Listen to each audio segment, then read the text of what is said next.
Radio activity, হ্যাঁ, এখন আপনারা আমার হাতে রেডিও অ্যাক্টিভ ক্রিপ্টন 85 এর একটি বাল্ব দেখছেন। আচ্ছা, আপনি কি জানেন আজ রাত থেকে চাঁদ আর আগের মতন নেই? চাঁদ এখন একটি রেডিও অ্যাক্টিভ জায়েন্টে পরিণত হয়েছে। তাহলে আসুন এই হোয়াট ইফ সিরিজের একটি সায়েন্টিফিক থট এক্সপেরিমেন্টের মাধ্যমে ব্যাপারটিকে বোঝা যাক।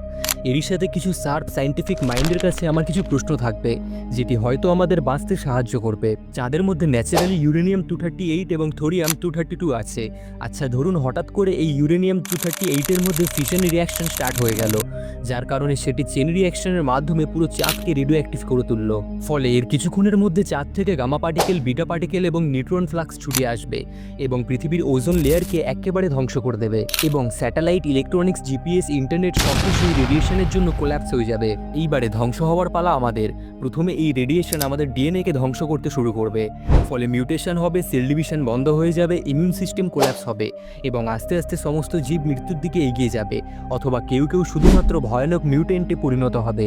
আচ্ছা, আপনার কি মনে হয় এই মিউটেশনের ফলে মানুষ অথবা কোনো জীব কীরকম ভয়ানক মিউটেন্টে পরিণত হতে পারে? এবং এই চাঁদ থেকে আসা রেডিয়েশন থেকে বাঁচতে আপনি কি করবেন? সবথেকে সায়েন্টিফিক অ্যান্সারকে কমেন্টে পিন করা হবে।